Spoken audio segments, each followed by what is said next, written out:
Hello everyone and welcome back to the channel for some more modern naval battles action, or as I should properly call it, Cold War naval battles, because as I said in my previous video, time has moved on a little bit since the era of the Cold War. Now today's video is really about giving a chance for the so-called minor navies in this game to shine.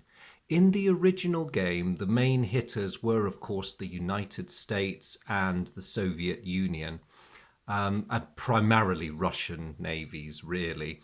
However, it did include British, French, and Japanese naval units. Now, it was great to see them, but at the same time, it was also a very odd choice, and I couldn't quite understand what had informed the choice of navies represented, because you had some major NATO allies which were just non-existent in the first game.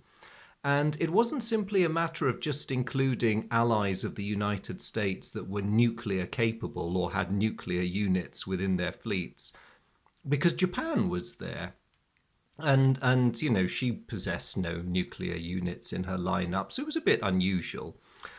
Thankfully, I'm really glad to say that the subsequent volumes of this game have redressed that balance beautifully. So the major European navies are now all represented, which is fantastic.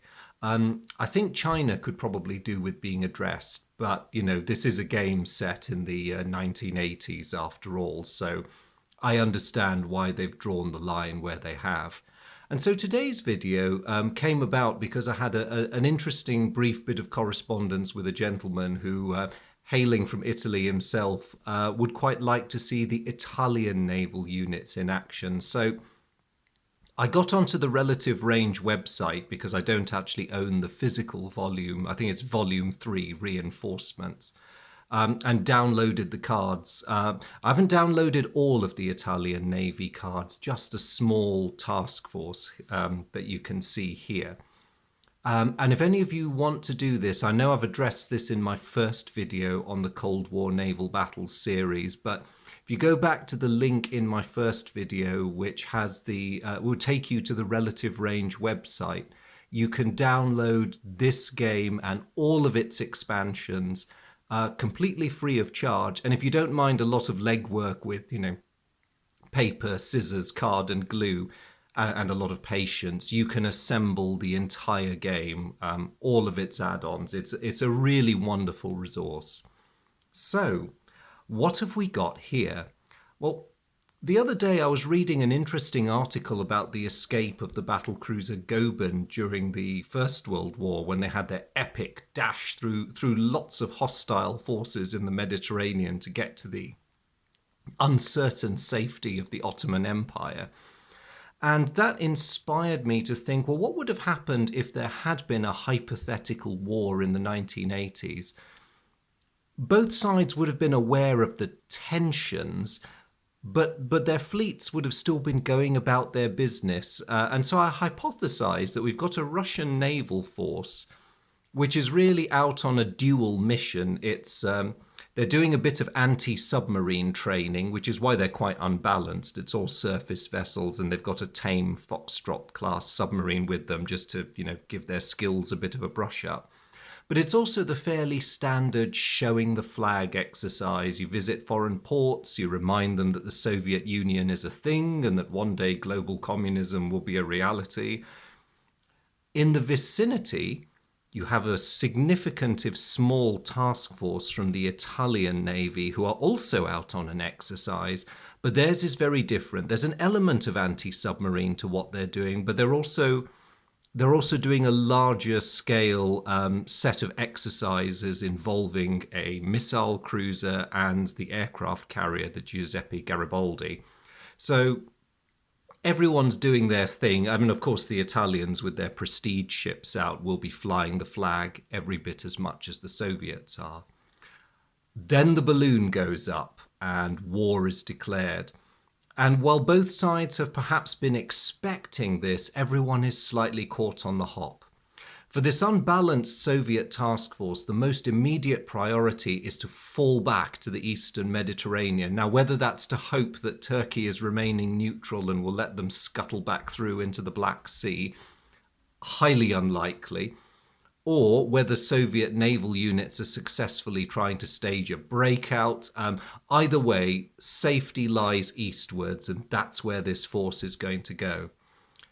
The only NATO force within immediate reaction range is this Italian force, which is equally unprepared for war. Yes, they're a slightly more balanced task force than the Soviets, but there are some very important units there that really will be vital in the later stages of the conflict. And they have a terribly thin crust of an outer defense with just the two destroyers and the very uncertain backup of very capable, but nonetheless, it's not exactly a Los Angeles class submarine. It's a fairly standard diesel affair. So neither side is optimized, but equally, they can't ignore each other. The Soviets want to elbow their way past the Italians to safety, and if they can, maybe sink a vital asset or two. The Italians equally don't want to let this threat roam loose or even escape where, it could cause trouble later. But they also have to be a bit careful because they have some of their fleet's best assets to hand. That is both a strength and a bit of an Achilles heel. So they're going to have to play a fairly tight game. So I did a random number generation exercise, i.e. I rolled a dice. And what I came up with was that this is going to be a short scenario, which does fit the theme. It's very much going to be an exchange of attacks in passing as the two forces, get within missile range and also airstrike range of each other. In the background, of course, the NATO and Soviet air bases in the area are trying to scramble long-range support, so both sides can count on airstrikes as well, which in a way is another reason for them not to hang about. The Soviets have adopted a fairly compact formation. It risks the loss of their most valuable guided missile destroyer, but it also allows them to maximize their limited gun and missile power. The Italians have had to be a bit more careful. They want the aircraft carrier out of danger because she is not at all optimized for missile or even gun engagements. Of course, her strength is in her aircraft. But even the Vittorio Veneto is not that in greater shakes as her Soviet opposite numbers are. So the Italians are going to be trying to punch from a distance while the Soviets are going for a close-in rush. So I've just rolled for initiative, and the Soviets have won by a very narrow margin. So I'm just going to deal out both sides' cards and let's jump straight into the action. So looking at their hand, the Soviets see that they have a fairly good mix of options, including surprise attack. So they're just going to make their fog of war roll. And they get a 1. Oh no, that is a disastrous start. They've got so many good options, but they can only perform one action. And there's only 3 turns in this game, so what are they going to do? They've decided they're going to be a bit offensive. They might as well just go for it. So the Admiral Makarov is going to launch a missile. Oh, before they do anything else, their little Foxtrot is going to go passive. And the Italians will also begin passive. So both their submarines are waiting for an opportunity. But with their 1 action point, the Soviets will not bother with any area defenses. They're just going to have the Admiral Makarov up here, fire a missile, and the target is the Vittorio Veneto. They want to knock her out as swiftly as possible. Unluckily for the Soviets, the Italians, looking at their hands, realize they've got a beautiful set of choices. And the Vittorio Veneto's countermeasures are going to stop those missiles cold. So that unfortunately ends the Soviet first turn.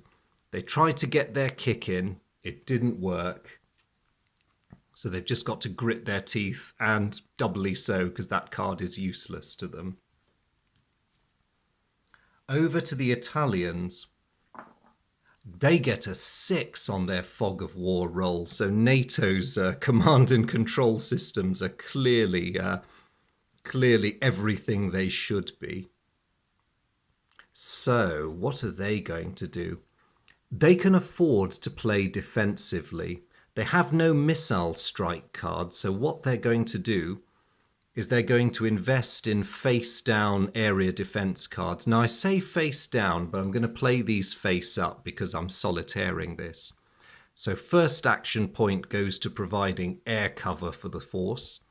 Second action point is making sure their missile umbrella, anti-missile umbrella I should say, is well established. So they got 4 action points left.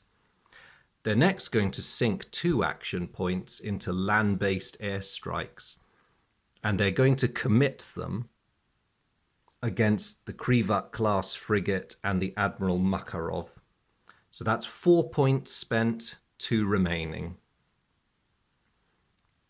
The Nazario Sauro, the submarine, has been waiting for an opportunity, and she is going to weigh in with a torpedo attack. That's going to be directed against the Oceani over there. So let's see, 1, 2, 3, 4, 5. They've got a 6th one.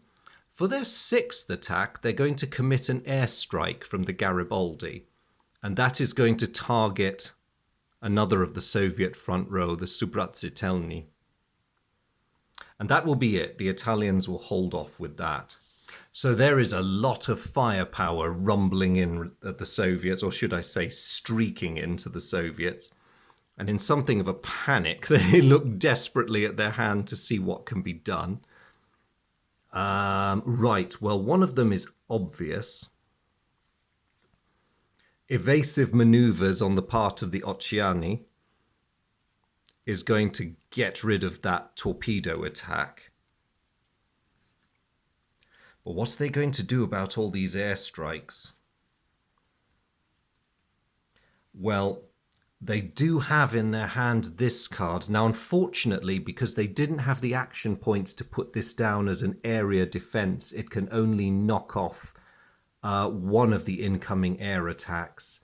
Now, the land-based airstrikes, which hit ships on a 1 through 4, is far more potent than the Garibaldis, which will only hit a ship on a 1 or 2. So it's a bit of a no-brainer for the Soviets. They're going to use their early warning systems against the land-based air. And they need to roll a 1 or 2 to stop it. Oh dear, they get a 4. So despite the early warning, they're unable to react in time. So the only hope they have now is if they take any hits, they've got that damage control card. So let's resolve the various strikes. I'll do the land-based airstrikes first. So the first one is bearing in at the Admiral Makarov, and it needs a 1 through 4 to hit. The Italians roll a 6, so that attack is botched, and the Soviets breathe a huge sigh of relief. The next aircraft are ranging in. The next wave is coming in at the Krivat-class frigate. They roll a 5. They mess that one up as well. So red faces all round, unfortunately. The Italian sailors and officers shake their heads in disbelief as their land-based colleagues completely fail to make their lives any easier. But what about the airstrike from the Garibaldi? That's still on the table, and they need a 1 or a 2. And they get a 6 too. It's a really bad afternoon for the Italian aircraft, of both naval and land-based, unfortunately. So that was really disappointing for the poor Italians. A lot of powerful attacks with nothing to show for it, but such are the frustrations. I guess that's standoff naval warfare in the 1980s for you. But drawing their hand at the end of their turn, the Italians do see they're going to get a chance to try again. So that's pretty encouraging. They're not too crestfallen. So back to the Soviets for the second of the 3 rounds of play. Their options are really not great. So they're going to roll their fog of war. And they get a 6 this time. So whatever's happened to them the previous turn, they've woken up now. Most of these cards they can't use at the moment. However, no, surprise attacks not really helpful. The only thing they can do, much to their fury and frustration with that good fog of war roll, is another missile attack. They're not aware of what these Italian countermeasures are. So the Admiral Makarov launches another missile. The target is the Vittorio Veneto. But as the Soviet missiles come streaking in, the Italians simply smile and reveal the fact that their electronic countermeasures are up and running perfectly. So the Soviets now know what those are, but to their cost, unfortunately, because their one attack has just been negated. So they are going to keep 3 of their cards because they may be useful. They have no carrier in their force, so that one may as well stop taking up space. So back up to 7. They'll get to use their submarine next turn if all goes well. Those missile cards are a bit too formidable. None of the Soviet ships can fire B-rated missiles, so that is a pity. So play passes back to the Italians. Their fog of war roll is a 4, so they got 4 action points. Now these 2 cards would normally disappear. However, they're going to play air-to-air refueling to make sure that their air cover stays aloft, just in case. And with their 4 action points, they're going to buy 2 more land-based airstrikes. You can tell wherever this battle's taking place, we're evidently closer to the Italian mainland than we are to anywhere that's Soviet-friendly. So that's 2 of their 4 actions sunk into the airstrikes. They're going to have the Nazario Saro try another torpedo attack. Actually, this time they're going to target the Foxtrot class submarine because that's a decent chance, a 1, 2, or 3 to sink a passive submarine. So it's worth taking a shot at it. And sadly, none of their warships has 5-inch guns, so they can't do anything with that. So we've got 2, 3. They can launch another airstrike from the Garibaldi, so they will do that just to round out their points usage. The Russians look on in horror as another wave of aggressive attacks come in, and they've got absolutely no reaction cards they can play, so they just have to sit there and take it this time. So the first airstrike is going to come in at the Admiral Makarov. And it rolls a 6. Once more, the Italian land-based air fails. What about the Krivak-class frigate? This time they get a 3. The Soviet good fortune has run out. So the air-to-surface missiles streak in, and as is the nature with airstrikes, which can be devastating, the frigate is sunk outright. And that concludes the land-based air attack.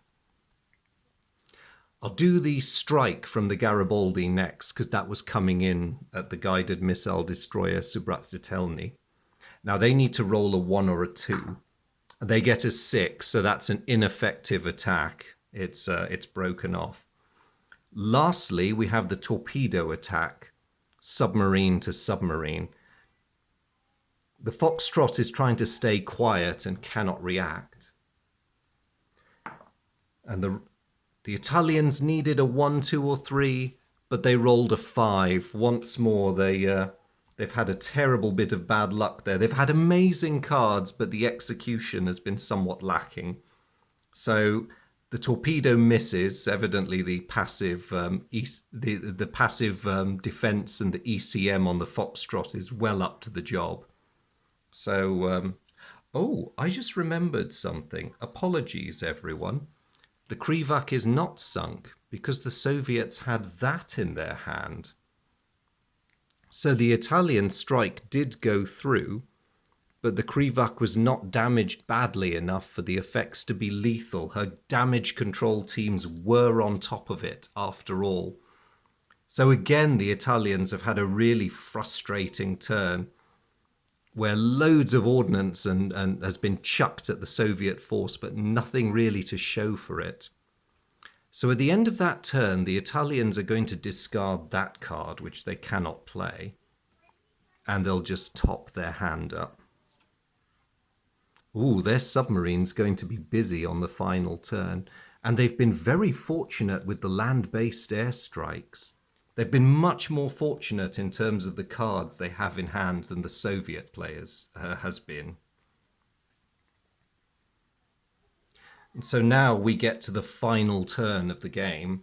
The Soviets have 4 fog of war points. So they're going to have to make this turn count, but their options are sorely limited. Now they could retreat. It's very tempting to retreat. That would effectively end the game in a draw. But the question is it worth risking? I mean, they don't know what the Italians have in hand.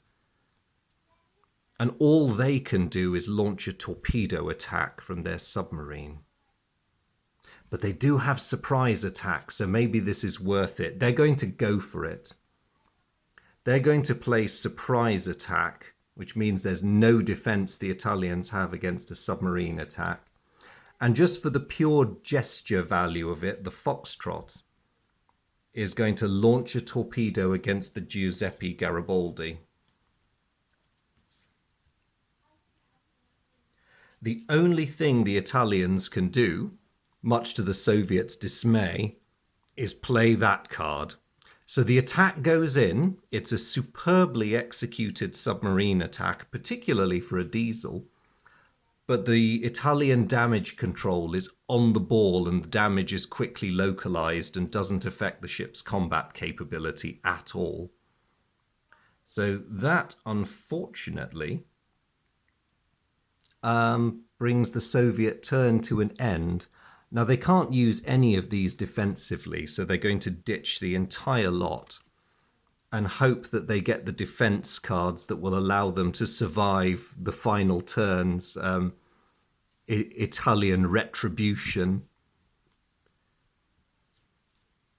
Oh, well, they get a good selection of cards. I mean, I'll ditch those because it's the last turn of the game and they won't be playing any more offenses, but any more offensive cards, that is. But they have got these 3, which may yet see them through. On the Italian side, their final turn of the game, they get 5 fog of war points, so 5 action points on their roll. Around this time, their air cover disappears. They're not going to renew it because there's no point. The Soviets will be breaking contact after this. But they're going to keep their submarine active because they've got some good opportunities to cause mayhem there. So they've got 5 action points. Once again, they're going to throw in a land-based airstrike. And they're going to make it a surprise attack. So that's 3.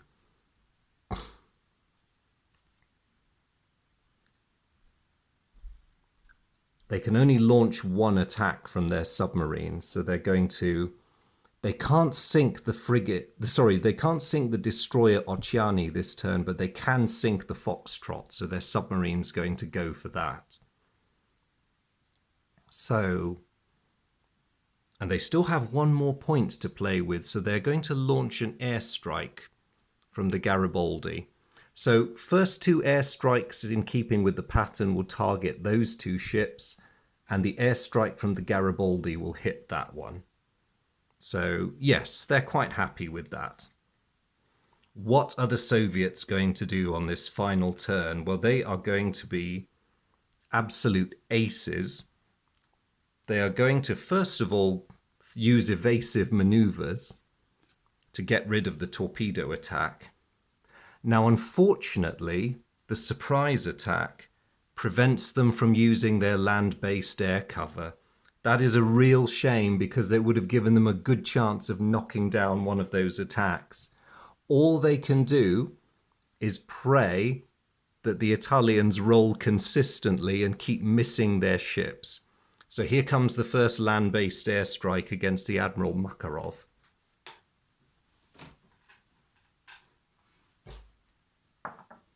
And it rolls a 5. The Italian Air Force is being consistent and misses the Makarov entirely. A few missiles may be on target, but the standoff systems take care of them. What about the Krivat class frigate? That's another worthy target. The Italians get a 6. Unbelievable. The land-based air has once more failed to achieve any decisive result. So the last chance the Italians have are the planes from the Garibaldi, which need a 1 or 2 to sink the Subrazitelny. And they get a 4. No dice, quite literally. So amazed that they're still in existence, the Soviets decide to call it a day and continue their run for safety. The Italians, for their part, realise they've pushed their luck quite far enough and similarly disengage. And so the first major action in the Mediterranean in the Great War of, I don't know, August 1984, has come to an end, and completely indecisively. A lot of ordnance has been expended, a lot of sorties have been flown, but the defensive and standoff systems of the ships have performed extremely well.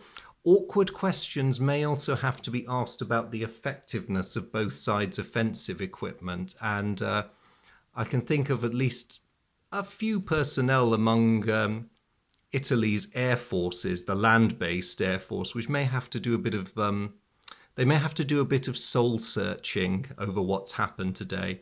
I think the Italian naval units have performed very creditably. They did all the right things. It's just fortunes of war were not with them today. And the same with the Soviets, really. They were dealt a really bad hand. First turn and certainly subsequent turns, they never had a great selection of action cards.